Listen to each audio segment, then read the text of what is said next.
Welcome to Ruby stone media. இன்றைக்கி இந்த வீடியோவில் இட்லி பொடி கடையில் செய்கிற டேஸ்ட்டில் எப்படி செய்யலானுங்கிறதான் பார்க்க போகிறோம்.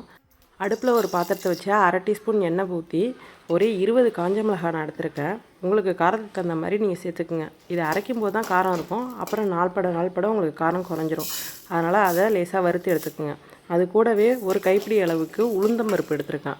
முழு உளுந்து தான் எடுத்துருக்கேன். அதை நல்லா கோல்டன் ப்ரௌனிஷாக வர அளவுக்கு நல்லா வறுத்து எடுத்துங்க. அதில் அதே அளவு ஒரே கைப்பிடி உளுந்து எவ்வளோ எடுக்கிறீங்களோ அதே அளவுக்கு கடலைப்பருப்பு எடுத்துக்கோங்க.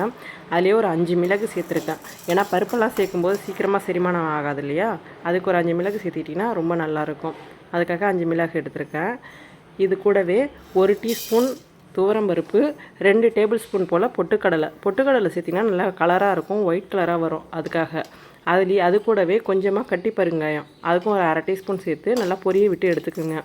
நீங்கள் தூள் பெருங்காயம் போட்டிங்கன்னா அந்தளவுக்கு வாசனை தெரியாது, அதுக்காக கட்டி பெருங்காயம் போடுறோம். அதில் பூண்டு சேர்த்துக்குங்க. பூண்டு ஒரு 5 பல் சேர்த்திங்கன்னா வாசனை இருக்கும். பூண்டு ஸ்மெல் பிடிக்காதவங்க கருவேப்பிலை வேணாலும் சேர்த்துக்குங்க. ஃபஸ்ட்டு மிக்ஸி ஜாரில் மிளகாயை மட்டும் போட்டு குறப்பாக அரைச்சி எடுத்துருங்க.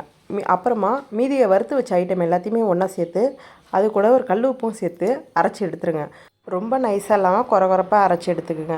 இந்த பொடி நீங்கள் கடையில் வாங்கி சாப்பிட்ற அதே டேஸ்ட் கொடுக்கும் உங்களுக்கு. இதை அரைச்சி பார்த்துட்டு எப்படி இருந்ததுங்கிறத கமெண்ட்ஸில் சொல்லுங்கள். இது போல் கண்ணாடி பாட்டில் நீங்கள் வாங்குகிற ஐட்டம் மளிகை ஜாமானில் வரும் இல்லையா, அதில் ஸ்டோர் பண்ணி வச்சுக்கோங்க. இதுக்காக கண்டெய்னர்லாம் வாங்க வேண்டாம். ஸோ இதுமாரி கண்ணாடி பாட்டிலில் போட்டிங்கன்னா ரொம்ப நாளைக்கு நல்லாவே இருக்கும். இந்த வாசனையும் போகாமல் சீக்கிரம் பொடி கெட்டு போகாமல் இருக்கும். நான் ரொம்பவும் அரைக்க மாட்டேன், 1 மாதத்துக்கு வர அளவுக்கு தான் அரைப்பேன். இதுவே எங்களுக்கு போதுமான அளவு தான்.